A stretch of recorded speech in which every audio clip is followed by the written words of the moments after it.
وأحسن الهدي هدي محمد صلى الله عليه وسلم وشر الأمور محدثاتها وكل محدثة بدعة وكل بدعة ضلالة وكل ضلالة في النار.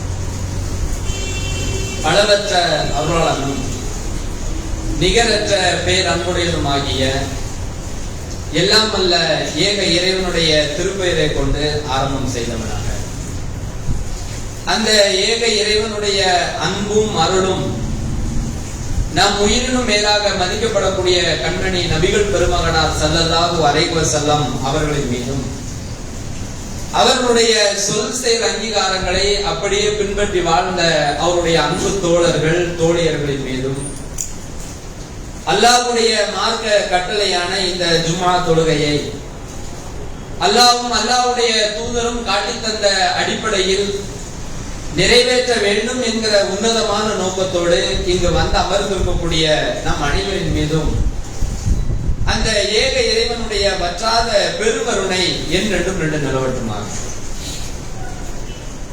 அன்பிற்கினிய எல்லாம் நல்ல அல்லாஹ்வின் நல்லடியார்களே,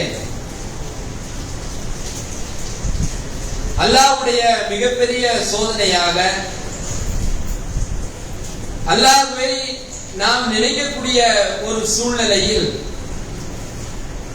நாம் அனுபவித்துக் கொண்டிருக்கக்கூடிய இந்த கோடையின் வெப்பம் ஒரு புறம், நாளுக்கு நாள் அதனுடைய தாக்கம் அதிகரித்துக் கொண்டிருக்கக்கூடிய ஒரு காட்சியை நாம் பார்த்துக் கொண்டிருக்கிறோம்.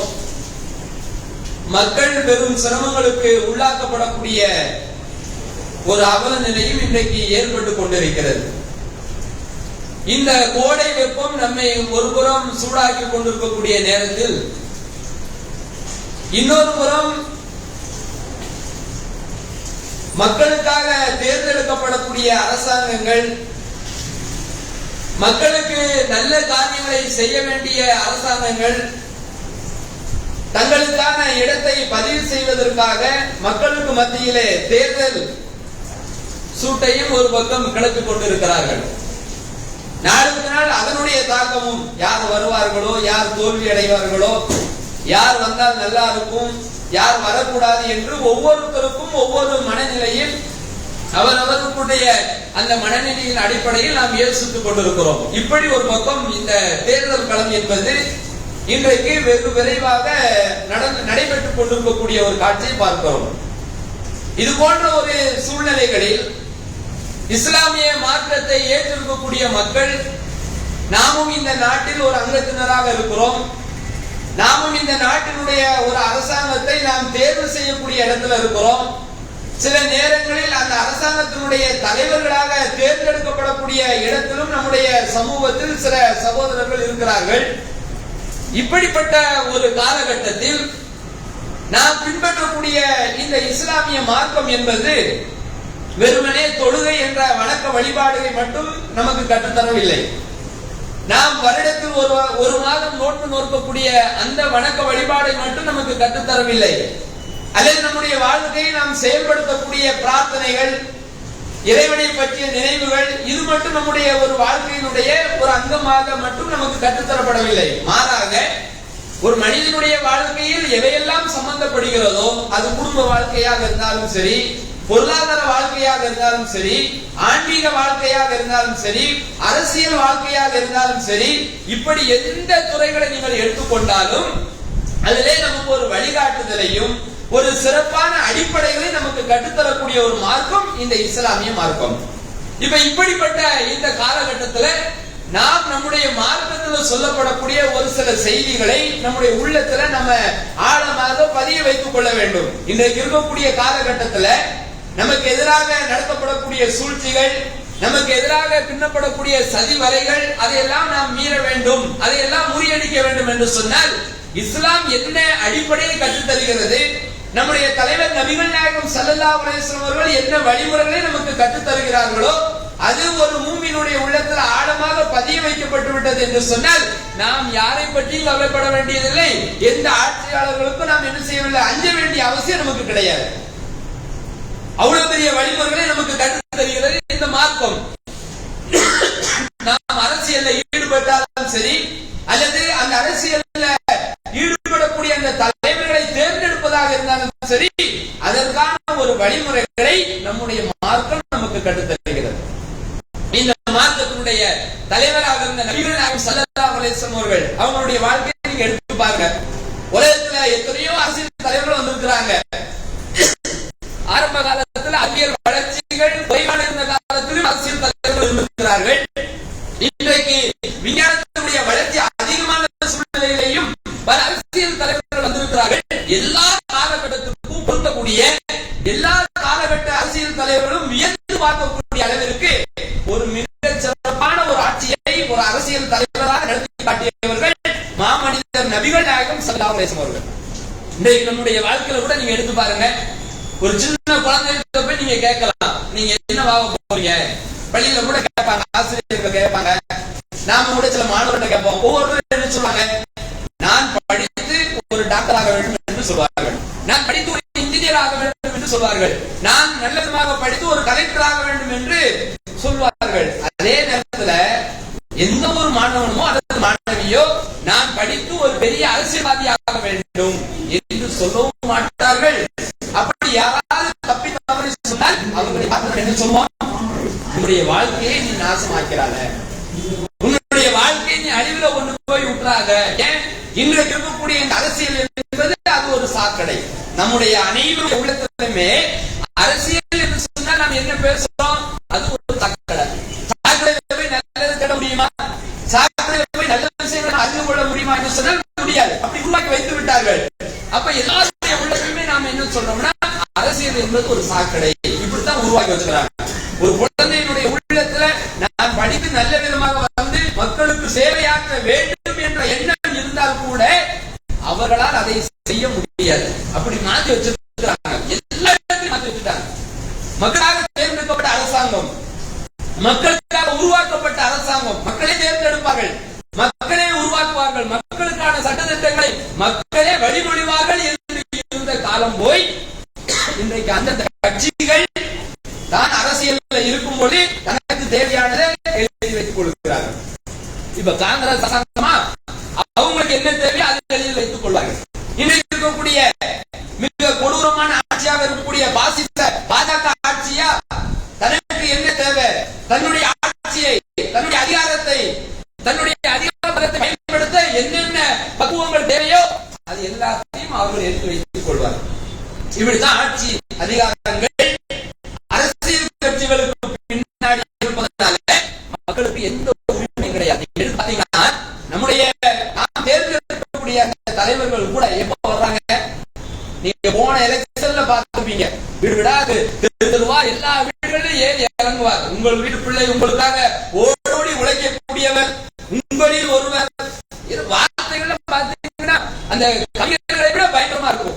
அவ்வளவு மக்களுடைய உள்ளத்துல பதிய வைக்கிற மாதிரி செஞ்சவனும் பேசுவா, செய்யாதவனும் பேசுவா.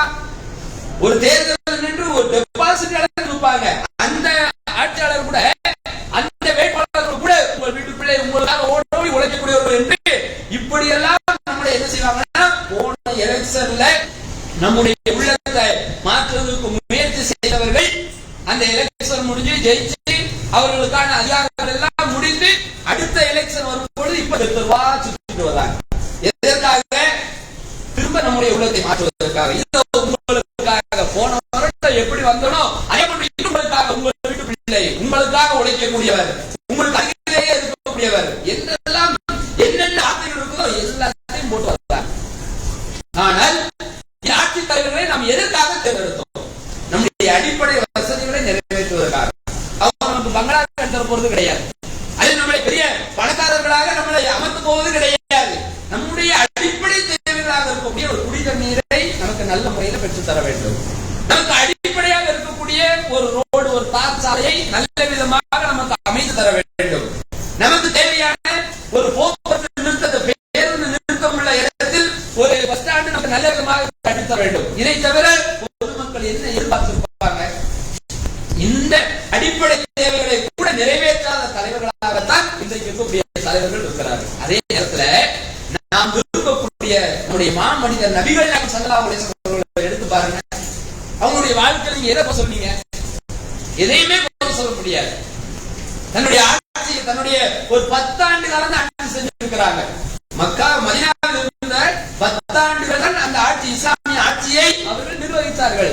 அந்த 10 ஆண்டு கால ஆட்சி என்பது இன்றைக்கு நாம் வாழக்கூடிய மக்களுக்கு ஒரு முன் உதாரணமாக, ஒரு முன்மாதிரியாக, ஒரு ஜனாதிபதி எப்படி வாழ வேண்டும், எப்படி வாழ்ந்தாங்க. இன்னைக்கு நம்மளுடைய சூழ்நிலை யோசிச்சு பாருங்க. ஒரு நேர சாப்பாட்டுக்கு வழி இல்லாத ஒரு சகோதரன் இன்னைக்கு நாம இருக்கிறோமா? ஒரு ஆட்சி தலைவர் அப்படி இருக்கிறாங்களா? ஒரு சாதாரண ஒரு வார்டு கவுன்சிலர் விடுங்க, அந்த கவுன்சிலர் பிஏவா ஒருத்தர் வருவாங்க, கூடயே வருவாங்க, அவர் ஒரு நேரம் சாப்பாட்டுக்கு வழி இல்லாம இருப்பாரா? இருக்க மாட்டாங்க. ஏன்? அந்த கவுன்சிலர் எவ்வளவு கொள்ளடிக்கிறாரோ அதுல பாதி இவருக்கு போயிடும். அவர் ஒரு கோடிக்கு வீடு கட்டுறாரு, கவுன்சிலர் 1 கோடிக்கு வீடு கட்டுறாருன்னா இவரு ஒரு 50 லட்சத்துக்கு கட்டிடுறாரு. அவருக்கு இருப்பான், அவன் ஒரு 25 லட்சம் ரூபாய்க்கு கட்டிடுவான். இப்படிதான் இன்றைக்கு இருக்கக்கூடிய ஆட்சியாளர்களுடைய அந்த சூழ்நிலைகள். ஆனால் நபிகள் நாயகம் ஸல்லல்லாஹு அலைஹி வஸல்லம் அவர்கள் ரொம்ப எளிமையாக பாத்தீங்கன்னா அவ்வளவு கஷ்டம், அவ்வளவு துன்பங்கள், கடைசியில தன்னுடைய உணவிற்காக தன்னுடைய இரும்பு கவசத்தை கொண்டு போய் போர்வசத்தை அடை வைத்திருந்தார்கள் என்று சொன்னால், அதை மீட்ட முடியாமல் மரணித்திருக்கிறார்கள் என்று சொன்னால், இப்படிப்பட்ட ஒரு ஆட்சி தலைவரை உலகத்தில் நீங்க எங்கேயும் பார்க்க முடியாது. ஏன் அப்படி வாழ்ந்தாங்க? குல்லுக்கும் ராயின் குல்லுக்கும் மசூலின் அந்த கையத்தில், ஒவ்வொருவரும் பொறுப்பாளர்கள், அந்த பொறுப்புகள் பற்றி நீங்கள் மறுமை நாள்ல விசாரிக்கப்படுவீர்கள் என்ற ஒற்றை வார்த்தை தான் அல்லாஹ்வுடைய தூதருடைய வாழ்க்கையே அவ்வளவு அற்புதமாக மாற்றியது. அவங்க எதற்கு பயந்தார்கள்? 4 பேர் நம்மளை கேள்வி கேட்டுருவாங்க, நம்மளை ஒதுக்கி வச்சிருவாங்க, இப்படி பயந்தார்களா? அல்லாஹ் எனக்கு ஒரு அதிகாரத்தை வழங்கியிருக்கிறான், அல்லாஹ் எனக்கு ஒரு பொறுப்பை வழங்கியிருக்கிறான், அந்த அமானிதத்தை நிறைவேற்றக்கூடிய ஒரு நல்ல மனிதனாக, அல்லாஹ்வுடைய அருளை பெறக்கூடிய ஒரு நல்ல மனிதனாக வாழ வேண்டும் என்று இந்த 13 ஆண்டு 10 ஆண்டு காலம் இந்த மக்களுக்காகவே வாழ்ந்தார். இன்னைக்கு இருக்கக்கூடிய முஸ்லிம் தலைவர்களே நீங்க பாருங்க, அல்லாஹ்வுடைய தூதரை இவ்வளவு உயர்த்தி நாம பேசுறோமே, அந்த வழிமுறையில அந்த முஸ்லிம் தலைவர்கள் ஓட்டுக்காக இன்னைக்கு என்னதான் செய்றாங்க பாக்குறோமா இல்லையா? நல்ல விவரம் தெரிந்தவர்கள் ஓட்டுக்காக பிற மனிதரை வணங்கி அல்லாஹ்வுக்கு செய்யற மாதிரி ஒரு வணக்கத்தை செய்யக்கூடிய அளவிற்கு இன்றைக்கு மாறி இருக்கிறார்களா இல்லையா? குறைந்தபட்சம் அதை தவிர்த்திருக்கலாம்.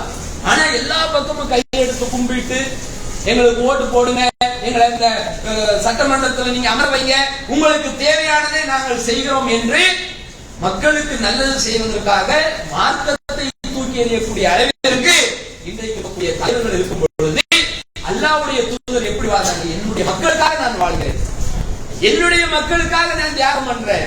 23 ஆண்டு கால வாழ்க்கை எதற்காக தியாகம் பண்ணாங்க? எப்படி வேணாலும் வாழ்ந்துக்கலாமே. ஒரு கயிற்று கட்டுல படுத்திருக்கிறாங்க அல்லாஹ்வுடைய தூதர் அவர்கள். அந்த கயிற்று கட்டினுடைய அந்த தடம் அவருடைய மேனில படிந்திருக்கக்கூடிய நேரத்துல ஒரு நபி தோழர் கேட்கிறாங்க, அல்லாஹ்வுடைய தூதர் அவர்களே, எத்தனையோ நாட்டினுடைய தலைவர்களை பார்த்திருக்கிறோமே, அந்த தலைவர்கள் எல்லாம் எப்படி இருக்கிறார்கள்? ஆட்சி அதிகாரத்துக்கு வந்ததற்கு பிறகு சொகுசு மாளிகையில் வாழ்கிறார்கள், சிவப்பு கம்பளங்கள் அவர்களுக்காக பிரிக்கப்படுகிறது, அவங்களுக்கு தேவையான எல்லா வசதி வாய்ப்புகளும் இருக்குது. ஆனா அல்லாஹ்வுடைய தூதர், ஒரு நாட்டினுடைய ஜனாதிபதி, இந்த உலக மக்களுக்காக தன்னுடைய வாழ்க்கையை நீங்க அர்ப்பணிக்கிறீங்களே, அப்படிப்பட்ட ஒரு தூதர் நீங்க ஒரு கயிற்று கட்டப்படுத்துறீங்களே. அப்ப அல்லாஹ்வுடைய தூதர் சொன்னாங்க, குன் ஃபி துன்யா கஅன்னக கரீப், இந்த உலகத்துல நீ ஒரு அந்நியன் மாதிரி இரு, அவ் ஆபிரு சபீல், அல்லது ஒரு வழிபோக்கனை போன்று இருந்தா. இப்படி ஒரு தலைவரை நம்ம எங்கேயாவது பார்க்க முடியுமா?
எத்தனையோ இஸ்லாமிய கட்சிகள் இருக்காங்க.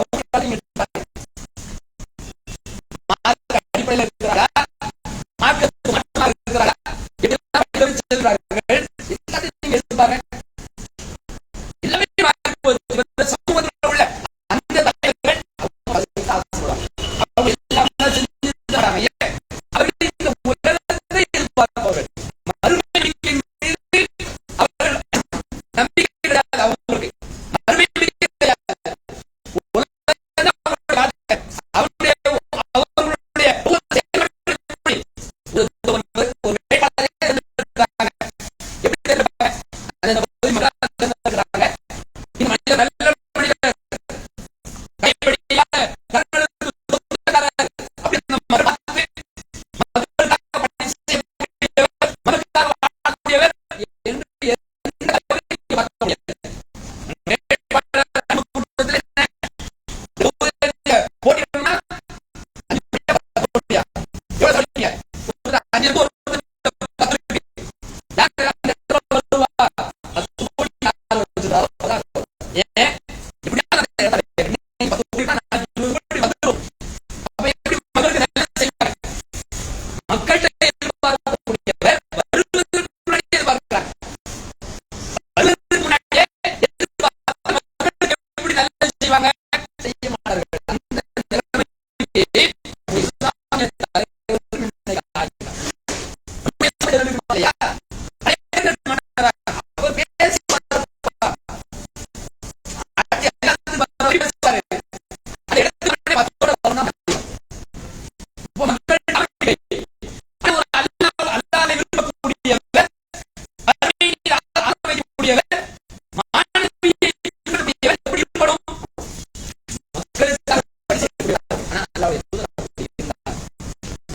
பேர் காலத்துல ஒரு கூட்டம் வர்றாங்க, குதிரை கட்டி ஒரு கூட்டம் வர்றாங்க. அந்த மக்களுடைய சூழ்நிலையை பார்க்கிற அல்லாஹ்வுடைய தூதர்கள் அவங்க இல்லாம அடிகள் எல்லாம் நிலையில அல்லாஹ்வுடைய தூதர்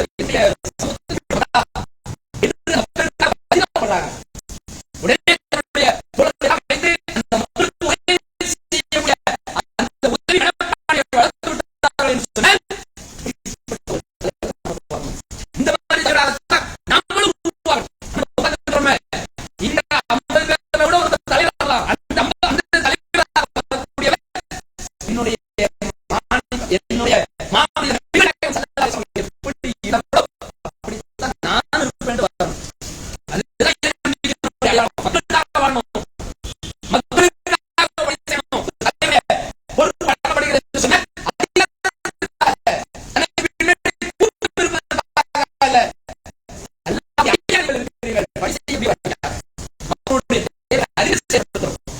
அந்த அதிகாரத்தை அந்த அரசியலை வழிகாட்டுகிறது.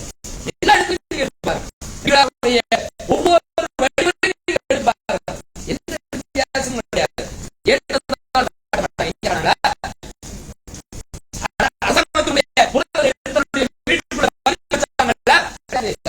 பேரன் குழந்தை அவர் ஒரு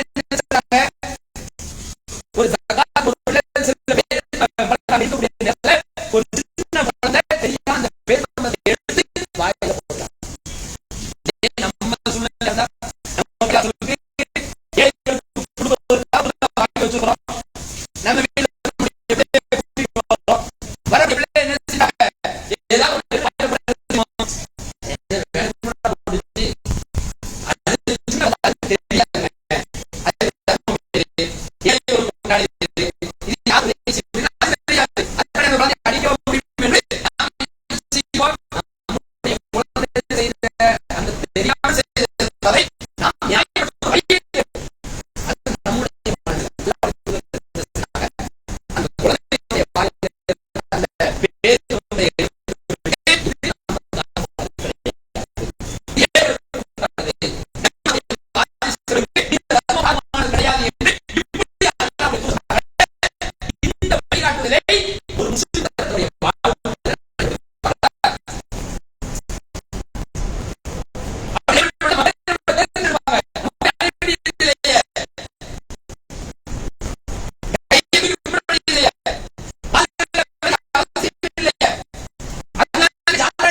அவர் வீரராக ஒரு தலைவராக எப்படி வாழ்ந்தார் என்று சொன்னால், ஒரு தடவை இரவு நேரத்தில் எல்லா மக்களும் தூங்கிட்டு இருக்கக்கூடிய நேரத்தில் ஒரு சத்தம் வருகிறது.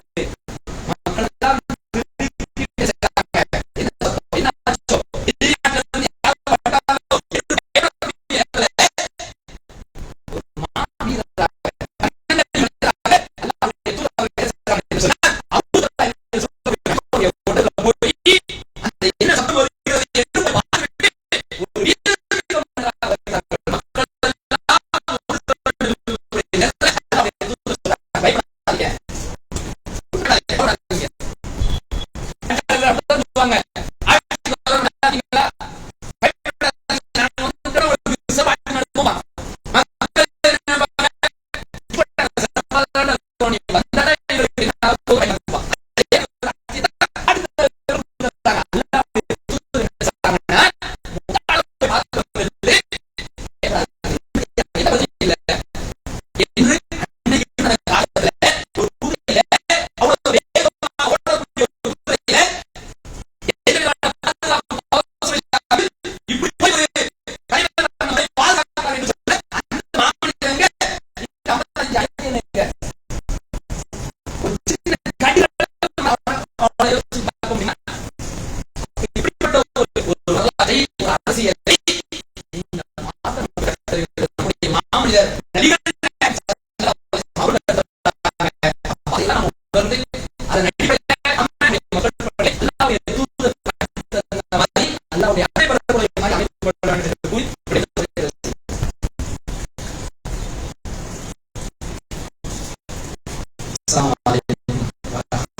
இப்படிப்பட்ட